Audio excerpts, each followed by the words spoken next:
Welcome dear friends. Question तो आपने पढ़ ही लिया होगा। अब हम इसके सॉल्यूशन को देखते हैं। देखिए, सॉल्यूशन को जानने के पहले इतना जान लीजिए कि क्वेश्चन को करने के पहले आपको पता होना चाहिए कि स्टेटमेंट के अकॉर्डिंग आपको क्या क्या करना है। स्टेटमेंट में जो दिया ना, आप उसी के अकॉर्डिंग चलिए। जैसे पहले स्टेटमेंट में आपने अगर पढ़ा होगा तो आपको पता चला होगा कि 3 सर्कल हैं with centre A B and C respectively, जो each which are touching each other externally. बस आपने काम कर दिया। लेकिन आप जैसे आगे बढ़ोगे, नेक्स्ट स्टेटमेंट में जाओगे तो आपको पता चलेगा कि सर्कल विद सेंटर सी ये कुछ डिस्टर्ब कर रहा है। एक्चुअली हमें वैल्यू दी है ए बी बी सी और ए सी की, तो ए बी और बी सी की तो आप डिफाइन कर सकते हो, मतलब टच करके आप बता सकते हो। लेकिन अब ए सी की कैसे बताओगे? कहने का मतलब है, अच्छा चलो ठीक है, ए बी बी सी मतलब ये 6 हो गया और ए सी की वैल्यू बता रहे हैं 4, तो इसमें कुछ मिस्टेक है। तो एक्चुअली में सर्कल्स जो भी हमारा रफ डायग्राम है वो कुछ इस तरीके से बनेगा। मतलब क्या, ये एक ट्रायंगल नुमा स्ट्रक्चर बनाएगा अगर आप इनके पॉइंट को ज्वाइन करेंगे। तो बस यहाँ पे हमारा बेसिक इतना समझ जाइए कि आपको ये तो पता होना चाहिए। और हाँ, theorem of touching circle, theorem of touching circle में ज्यादा कुछ नहीं होता। अगर देखिए, एक circle with centre A and B, अगर ये सर्कल एक्सटर्नली टच कर रहे हैं तो पॉइंट ए, और यहाँ पे लेट कर लीजिए जैसे डी पॉइंट हो गया, ये पॉइंट डी है, तो पॉइंट ए डी बी ये कोलिनियर है। बस थ्योरम ऑफ टचिंग सर्कल ये बताता है, और आप ध्यान में बस इसी को ध्यान रखिए। और इससे और क्या हो सकता है, यहाँ से मैं ये बोल सकता हूँ कि A B is equals to A D plus B D. Okay friends, ये हमारा कुछ बेसिक था। अब हम अपने क्वेश्चन पर आते हैं। देखिए फ्रेंड्स, मैं आपको स्टेप बाय स्टेप बताऊंगा कि कैसा होना चाहिए क्वेश्चन का सॉल्यूशन। देखिए, सबसे पहले आपको गिवन लिखना है, ठीक है। गिवन लिखेंगे तो अच्छी बात है। और ऐसा है ना, डायग्राम बना दीजिए। फिर उसके बाद टू फाइंड आपको एक बार लिखना है, तो टू फाइंड में आप लिख दीजिए radius of circle with centre A B and C respectively. फिर सॉल्यूशन, ध्यान दीजिएगा। अभी मैं जो भी स्टेप्स लेने जा रहा हूँ वो क्वेश्चन के अकॉर्डिंग है, एकदम स्टेप बाय स्टेप है। बिल्कुल भी इधर उधर भटकना नहीं है, हम एकदम स्ट्रेट जाना है, ठीक है। तो सबसे पहले थोड़ा बता दीजिए कि 3 सर्कल्स हैं with centre A B and C which are touching each other external at point D. हाँ, आपको ये बताना है कि point D E and F पे रिस्पेक्टिवली मैंने सेलेक्ट किया है कि ये इन तीनों पॉइंट्स पर 3 सर्कल टच कर रहे हैं। ये आपको बताना बहुत जरूरी है, तभी आप बता पाओगे। आगे आपको इसका बहुत यूज होगा। तो ये आपको पहले स्टेटमेंट में बता देना है। तो पहले स्टेटमेंट में आप ये बता दीजिए। फिर सेकंड स्टेटमेंट में आपको ना करना क्या है पता है? अभी आपको ये तो पता है कि AD is equals to AF, ये भी लिखना है आपको, क्योंकि ये radius of the same circle है। लेकिन है ना, अगर आपको ध्यान देना है यहाँ पे, आपको AB की वैल्यू दी है, इसका मतलब क्या, AD प्लस BD की यहाँ पे जरूरत होगी। तो कहीं आगे प्रॉब्लम ना हो, एकदम सिंपल हो सॉल्यूशन, तो यहाँ पे मैं R1 ले लूंगा AD को, और ये जैसे BD ये भी एक रेडियस है लेकिन दूसरे सर्कल का रेडियस है, इसलिए मैं इसको R2 लूंगा। तो अगर ये R1 लिया है तो ये R1 हो जाएगा क्योंकि radius of the same circle, और ये R2 है तो ये भी R2 हो जाएगा, और ये R3 हो जाएगा, ये भी R3 हो जाएगा, ठीक है। चलिए, इसमें तो कोई प्रॉब्लम नहीं। तो बस आपको पहले में फिर सेकंड में यही लिखना है कि radius of circle with centre A B R1 and B R2 and for C it should be R3। आप चाहे तो X1 X2 X3 भी लिख सकते हैं, XYZ भी लिख सकते हैं। आप पर डिपेंड करता है आप कौन से वेरिएबल्स को यूज करते हो।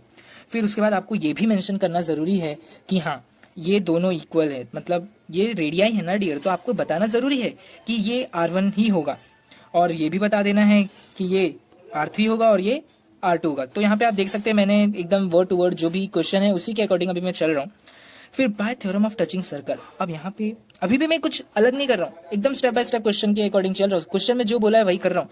अब है ना, मुझे AB की वैल्यू दिया गया था, तो मैंने लिख दिया bye theorem of touching circle, क्योंकि मुझे पता है कि थ्योरम ऑफ टचिंग सर्कल अगर मैं लगाऊंगा तभी ये हो पाएगा कि AB is equals to AD plus BD। और हाँ, उसके आगे आपको इस तरह से बताना पड़ेगा कि point A D and B are collinear. ऐसे आप A dash D dash B लिख देंगे ना, तो एग्जामिनर जो भी चेक करेगा वो समझ जाएगा कि हाँ, ये तीनों के तीनों पॉइंट्स कोलिनियर है। चलिए अब आगे बढ़ते हैं। तो AB की वैल्यू आपको दी है, AD की वैल्यू दी है और BD की वैल्यू दी है। बस आपने ये लिख दिया ना, अब इसको फर्स्ट इक्वेशन दे दीजिए। क्यों दिया पता है? आप इसका भी रीजन समझ लीजिए। अगर एक बात बताइए, मैं अगर आपको वैल्यू ये मिली, अगर आपके पास इसकी वैल्यू होती है R1 plus R2 plus R3, अगर आपके पास इसकी वैल्यू होती, और अगर आप R1 प्लस R2 जो जिसकी वैल्यू 3 है, अगर आप यहाँ पे रख देते, तो क्या आपको R3 की वैल्यू मिल जाती? मतलब आपको एक सर्कल का तो रेडियस मिल जाता ना। देखिए, क्वेश्चन चाहे जैसा भी हो, क्वेश्चन में जब भी अक्सर प्रोबेबली मैं बता रहा हूँ, जब भी जो हमसे पूछा जाता है उसी को हमें लेट करना पड़ता है। रेडियाई पूछा है तो रेडियाई हमें लेट करना है। तो क्यों लेट किया, अब आप समझ सकते हैं, देख लीजिए। तो यहाँ पे अब क्वेश्चन के अकॉर्डिंग चलते जाइए, आपको एकदम इजी होता जाएगा। तो मतलब ये तो हो गया, यहाँ पे आप कंफर्म हो गया कि R1 plus R2 plus R3 की वैल्यू चाहिए। तो कैसे आएगा, अभी आपको खुद मिल जाएगा आगे। तो इसीलिए मैंने इसको इक्वेशन 1 दिया।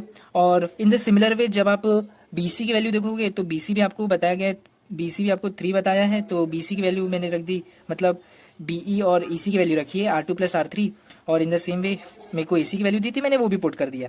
फिर अब मैंने क्या बोला था आपको कि R1 plus R2 plus R3 मिलना है, चाहिए मुझे, तभी मेरे रेडियस आएंगे। तो आप देख सकते हैं यहाँ पर, और हमेशा याद रखिएगा जब भी आपको R1 जैसे कोई भी दो अगर वैल्यू रिपीट होती जा रही है तो उससे इक्वेशन देना जरूरी है। इसलिए मैंने इसे इक्वेशन फर्स्ट दे दिया, इसे इक्वेशन 2, इसे इक्वेशन 3 दे दिया।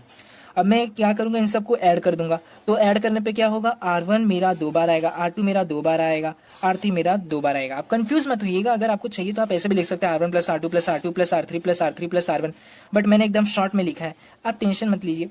अगर आप इस तरीके से भी करेंगे तब भी चलेगा। और इक्वल्स टू ये 336 होता है, 6 प्लस 4 इज 10, तो 10 हो गया। फिर 2 इधर जाएगा तो डिवाइड होगा, बस R1 plus R2 plus R3 की वैल्यू मेरी आ गई। मतलब अब मैं एकदम सही ट्रैक पे चल रहा हूँ। मेरा इक्वेशन नंबर 4 बन गया।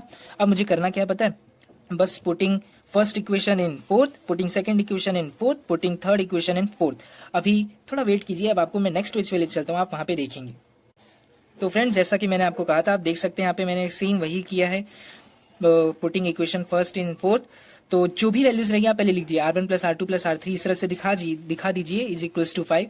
फिर अगर आपने फर्स्ट में देखा होगा तो आपको R1 प्लस R2 की वैल्यू पता थी, तो इस तरह से आपको R3 की मिल जाएगी value 2 centimetre. In the same way आप R1 की निकाल लीजिए, R2 की निकाल लीजिए, जो भी रिस्पेक्टिव इक्वेशन है उनको फोर्थ में पुट करके, क्योंकि फोर्थ हमें मिल चुका है।